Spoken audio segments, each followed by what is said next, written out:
एक बार की बात है, एक छोटे से गांव में एक आदमी रहता था। उसके घर के पास में ही एक पहाड़ था जहां पर वो रोज सुबह जाता था। उस पहाड़ पर थोड़ी देर के लिए वो बैठता, फिर वापस घर आ जाता था। तो रोज की तरह वो सुबह सुबह जा रहा था। पीछे से उसका बेटा, छोटा सा 4 साल का बेटा आया। उसने आकर के उसके पापा का हाथ पकड़ लिया और कहा कि आज मैं भी आपके साथ चलूंगा। पापा ने पहले तो बेटे को थोड़ा समझाया और मना किया। कहा कि जो रास्ता है वो बहुत ही छोटा है और चढ़ाई बहुत ज्यादा है, तो तुम मेरे साथ नहीं चल पाओगे। लेकिन फिर जब उस बेटे ने जिद करी तो पापा मान गए। तो दोनों पहाड़ पर चढ़ने लगे। पापा ने बेटे का हाथ कस के पकड़ा हुआ था। एक तरफ पहाड़ थे और एक तरफ खाई थी और रास्ता बहुत ही छोटा था और वो पहाड़ की चोटी तक पहुंचने ही वाले थे, तभी रास्ते में एक बड़ा सा पत्थर आया। पापा उस रास्ते पर रोज आते थे तो उनको पता था कि वहां पर एक पत्थर है, तो वो साइड से निकल गए। लेकिन जो बेटा था उसका ध्यान कहीं और था। उसका घुटना जाकर के उस बड़े से पत्थर से टकरा गया। तो फिर उस बच्चे के मुंह से एक चीख निकल गई, आ! तो जैसे ही वो चीखा, उसकी आवाज उन पहाड़ों में गूंजने लगी। इससे पहले उस बच्चे ने कभी भी अपनी आवाज की गूंज नहीं सुनी थी। तो बच्चे को समझ नहीं आया कि ये क्या हो रहा है। वो अंदर से थोड़ा घबरा गया। उसे लगा कि शायद कोई है जो छुप करके मुझे देख रहा है और मेरा मजाक उड़ा रहा है। फिर उस बच्चे ने बोला, कौन हो तुम? जब उस बच्चे ने उस गूंज को सुना तो उसे गुस्सा आ गया।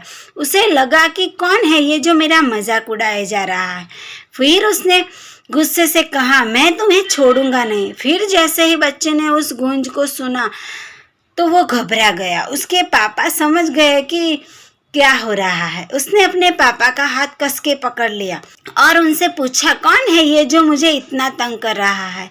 कौन है ये मुझे इतना डरा रहा है? तो उसके पापा थोड़ा सा मुस्कुराए और उन्होंने खाई की तरफ देखा और जोर से बोले, मैं तुमसे बहुत प्यार करता हूँ। ये सुनकर वो बच्चा हैरान हो गया। उसे समझ नहीं आया कि क्या हो रहा है। वही इंसान जो इसका मजाक उड़ा रहा है, उसको तंग कर रहा है, वही इंसान इसके पापा से बोल रहा है कि मैं तुमसे बहुत प्यार करता हूँ। तो उसके पापा ने अपने बेटे को देखा और समझ गए कि बेटे के मन में क्या चल रहा है। और फिर दोबारा उन्होंने बोला, तुम बहुत अच्छे हो। और ये सुनकर उसका बेटा थोड़ा सा मुस्कुराया और पूछा अपने पापा से कि ये क्या हो रहा है। और फिर उसके पापा ने अपने बेटे को समझाया कि जो आवाज़ तुम सुन रहे हो ये किसी और की नहीं है, ये तुम्हारी ही आवाज़ है जो कि पहाड़ों में गूंज रही है और तुम्हें अपनी ही आवाज़ सुनाई दे रही है। जैसा तुम बोलते हो ठीक वैसा ही तुम्हें सुनाई देता है। अगर तुम गुस्से से कुछ कहोगे तो पलटकर जो आवाज़ आएगी उसमें भी गुस्सा होगा, लेकिन अगर तुम कुछ अच्छा कहोगे तो आवाज़ भी अच्छी होगी। बिल्कुल इसी तरह हमारे ज़िंदगी में भी होता है। जैसा तुम अपने मन में ज़िंदगी के बारे में सोचते हो, ये ज़िंदगी तुम्हारे लिए वैसी ही हो जाती है। अगर तुम मन ही मन में अपने आप को ये बोलते रहोगे कि मेरी ज़िंदगी तो बहुत ही बुरी है, तो तुम्हारी ज़िंदगी सच में बुरी हो जाएगी। और अगर तुम अपनी ज़िंदगी से प्यार करोगे तो तुम्हारी ज़िंदगी भी तुमसे प्यार करेगी।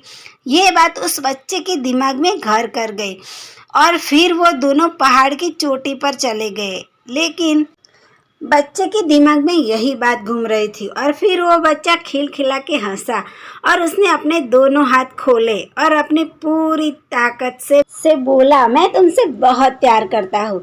और सामने से भी वही आवाज़ आई कि मैं तुमसे बहुत प्यार करता हूँ। तो समझे फ्रेंड्स? अगर आपको मेरी स्टोरी पसंद आए तो प्लीज़ चैनल को सब्सक्राइब करना मत भूलना।